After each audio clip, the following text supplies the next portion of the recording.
Our breakup was ugly. The year he loved me most, I took $500,000 from his mother, aborted our child, and betrayed him. He knelt outside the operating room crying and begging me not to be so cruel. He said he would hate me for the rest of his life. 6 years later when we met again, he had found a beautiful girlfriend from a similar background and was about to get married. I came to him in a desperate state wanting to borrow some money. He forced me to attend his wedding, wanting me to witness him marrying another woman. He asked me if I regretted it. What he didn't know was that I had raised our child alone. That child was sick and dying. 6 years after our breakup, I encountered Ryan again at the lowest point of my life. It was at a class reunion, and no one expected Ryan to show up. Someone joked, Mr. CO never keeps in touch with us. Did you suddenly decide to come to the reunion this year because you heard Lily was coming? Are you still thinking about her? I was sitting in the corner when my back suddenly stiffened. I looked up to see Ryan with a cigarette in his mouth, coldly staring at me. Everyone knew how much Ryan used to love me. He was the son of a wealthy family, but he fell in love with me at first sight. That year, he cut ties with his family for me, giving up power and money, desperately wanting to be with me. We lived in a tiny rented apartment, sharing the same bowl of instant noodles and porridge. Life was hard, but we were happy. Every passionate night we held hands tightly, vowing to be together forever. Until later when I got pregnant. His mother offered me $500,000 to abort our child and leave him. That day, Ryan knelt outside the operating room, banging furiously on the door. Over and over again, he cried and begged me, baby, I'll work hard, earn money, support our family. I'll definitely earn many times $500,000, all for you to spend, okay? I'm begging you, don't leave me, and don't give up on our child. I lay on the operating table, biting my lip hard to keep from crying out. Separated by a small door, I heard Ryan say, he would hate me for the rest of his life. No one knew how ugly things got when Ryan and I broke up. Someone pushed me towards Ryan, laughing and asking him, Mr. CO used to love Lily so much he'd give up his life for her. How could you bear to let her go? Everyone was clamoring for us to get back together. Ryan's friend glanced at me, smirking, and suddenly spoke up. What kind of woman can't Mr. CO get? Who does Lily think she is? Why should my bro be hung up on her? He said there was a woman who had been with Ryan for 3 years. That woman was gentler than me, prettier than me, more suitable to be Ryan's girlfriend. Ryan had been dating her for 3 years. His friends all called that girl sister-in-law, and it was said they were about to get married. All the laughter and noise stopped, except for Ryan's friend who was still smiling, inviting everyone to attend Ryan's wedding. He tossed the invitation over, throwing it in my face and landing in my lap. I lowered my head and saw Ryan's name on the invitation, with another girl's name next to his. That girl was called Emma. Just from her name, you could tell she was a nice girl. I thought she must be more sensible than me, more obedient than me, better at caring for people, and wouldn't always make Ryan sad. 6 years without seeing each other, and upon this reunion, knowing that Ryan was doing well was good enough. I held back the tears that were about to fall, looked up, and said to Ryan, congratulations. Ryan stared at me intently. Hearing my congratulations, he suddenly smiled, viciously stubbing out his cigarette, and coldly said to me, Lily, don't come to the wedding. My wife will be unhappy if she sees you, and if she's unhappy, I'll be upset. I clutched the thin, written invitation card, stunned for a moment. Smiling and nodding, I softly said okay. That day, everyone said Ryan seemed to have truly stopped loving me. No one had imagined that we once loved each other so deeply. In the end, he was getting married, but the bride wasn't me. Everyone thought Ryan would always wait for me. Everyone was curious about who this Emma was, who could make Ryan so infatuated and loving. I knew Ryan didn't want to see me again, so I left the class reunion early. On my way home, a friend sent me a photo of Emma. Emma looked very innocent in the photo. I heard she loved to smile and act coy, which was the type of girl Ryan might. My friend asked me, Lily, don't you think Emma's smile looks a lot like yours? Do you think Ryan still loves you? Is this really how it ends between you two? I let out a soft sigh, remained silent for a long time, then smiled and said, it doesn't matter. I don't care anymore. I didn't want to get entangled with Ryan anymore. I thought he would never know that I had secretly given birth to our child, hiding it from everyone. That child was sick and was about to die. This year was my cruelest, most difficult year. I worked desperately to earn money, wanting to buy the best medicine for that child to make him less painful when he was sick. For money I could shamelessly go to class reunions to borrow from people, and I could work as a hostess in nightclubs drinking until my stomach bled. I thought this would probably be the last time I'd see Ryan in this lifetime. Until a few days later, when that girl called Emma found me. Emma had probably heard from others that she looked a lot like me and wanted to meet me. She came to the nightclub with some friends, asking for me by name. One girl asked me, are you Lily, the one who was Ryan's first love? Her eyes were full of contempt as she looked at my heavy makeup as if saying I was dirty. I clenched my fists, holding back my temper to avoid trouble, and only asked if they wanted to drink. If they didn't want to drink, they shouldn't waste my time earning money. That girl probably felt I wasn't giving her face and yelled at me, what kind of attitude is this? I'm talking to you, can't you hear? You're so ungrateful. She pointed at a bottle of hard liquor and said to me, all right, Lily, you like money, right? Drink this whole bottle in one go, and I'll give you $30,000. Drinking that whole bottle would probably land me in the hospital. Emma pretended to be a bit anxious and tried to persuade the girl. Didn't we agree we were just coming to take a look, not to give Lily a hard time? Although people say she's good at seducing men and told me to be careful of her, even Ryan said I'm too naive and worried she might bully me.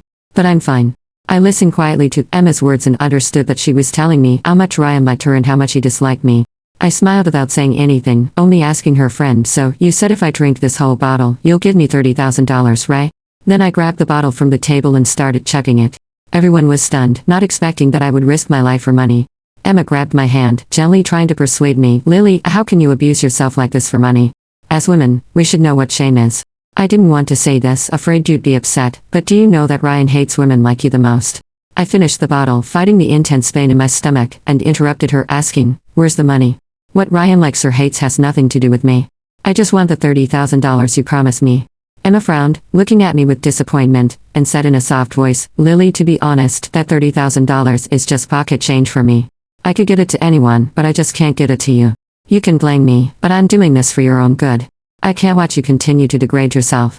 Her friend pushed me and laughed, I was just messing with you earlier. I'm not giving you any money. What can you do about it? I coldly laughed along with her, then raised my hand and smashed the empty bottle hard. The shattered glass splashed onto Emmy's leg, cutting a wound that started to bleed. Emma's tears instantly fell, and the women who had been noisy just moments ago all fell silent. The next second, the door of the private room opened, and Ryan stood in the doorway, looking at me coldly. I froze on the spot, not daring to look into his eyes. My heavy makeup, entertaining men for money, drinking with them to make them happy, Ryan had seen it all. Actually, I didn't care if others looked down on me. I just didn't want trying to know how miserable my life had become.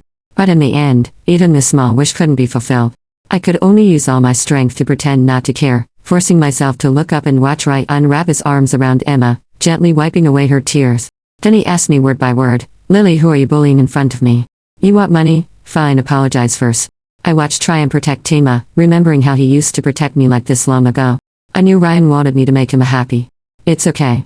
For money, I could do anything. Emma hid in Ryan's arms, secretly smiling at me. I looked at the wound on her leg, picked up a piece of broken glass, and viciously cut myself. Then I stretched out my bloody hand and calmly said to Ryan, give it to me, the $30,000. Ryan looked at me, his eyes suddenly turning red. Seeing Ryan's expression, the smile on Emma's face rose for a moment. She took out a bank card and put it in my hand, saying softly, Lily, I'm giving you money today not because I owe you but because I don't want to be like you, making such a scene for a little money. I couldn't be bothered to watch her act noble anymore. I took the money and was about to leave when Ryan grabbed me. He called my name, gritting his teeth as he cursed at me, Lily, doesn't it fucking hurt? Will you die without money? The way he frowned tightly, it seemed like he cared. I forcefully shook off his hand, turned back, and said with a cold smile, I've always been a woman who loves money, Ryan. Don't you know that? Mind your own business and take care of your woman. Don't come bothering me again. Ryan stared at me, his eyes frighteningly cold, as if he wanted to devour me in one bite. My words probably reminded him of the past when he gave up everything for me and I cruelly abandoned him for money. My stomach was in severe pain and I didn't want to talk to him anymore. I turned to leave, but suddenly felt light on my feet, leaving the ground. The next second, Ryan had me slung over his shoulder. Like a bandit kidnapping a woman, he carried me out of the private room with a cigarette in his mouth. Everyone turned to look. I struggled desperately, telling Ryan to put me down. He raised his hand and smacked my bottom, scolding me. Lily, I must have owed you in my past life for you to torment me, like this in this one. He threw me into the car, leaned over to pin down my legs, and grabbed my face, cursing viciously, sometimes I really want to kill you. His expression looked like he hated me to the core, but his eyes always seemed to be telling me that he still loved me. My stomach was hurting so badly that I couldn't speak, sweating coldly as I glared at him. Ryan frowned slightly, opened the car's glove compartment, took out a stomach pill, and shoved it into my mouth. I saw in the corner of the compartment my old lipstick that I had used up but couldn't bear to throw away, broken hair ties I'd used, and the childish pink hairpin Ryan had bought for me long ago. That compartment held everything about me, accompanying Ryan for a long time in the days after I left. My tears suddenly fell. I turned my head, quickly wiping them away with my hand before Ryan could see. After all these years, he still remembered that I had a weak stomach. Even when I wasn't around, he was still in the habit of keeping pain relief medicine ready for me. But I hardened my heart and used all my strength to push him away forcefully. I forced myself to smile at him, saying, Ryan, stop pestering me, okay? The way you cling to me is really annoying. You probably don't know yet, but I've already been married and had a child. Do you still want to get back together with me? Ryan, don't be so pathetic. He stumbled back to steps from my push, frozen in place. As I was about to get up and leave, he suddenly reached out, pinned me to the car, gripped my neck, and said through gritted teeth with a trembling voice, Lily, I don't believe you. You better tell me you're fucking joking, or I'll definitely kill you. I looked straight into his eyes and calmly said, fine, I'll prove it to you. I took Ryan to the children's hospital. At 9 p.m., the lights in the inpatient department were still on. Standing outside the ward, I pointed through the glass at the child quietly reading a book inside and told Ryan, that's my child. The child's name was Tommy. He was my most beloved little darling. He looked a lot like me, but his personality was like Ryan's, very considerate, gentle, and a bit domineering, with a stubborn look in his eyes. He had inherited all of Ryan's good qualities. He was such a good child. But he was sick. Almost 6 years old, he was thin and small, yet so well behaved it broke one's heart. Ryan stared at the child for a very long time, then clenched his fist and slammed it hard against the wall. He lowered his head, seeming to drop a tear. I had never seen him look so devastated. The last thing Ryan said to me that night was, Lily, you've got guts. He didn't ask who the child's father was. Nor did he recognize that the child was his own.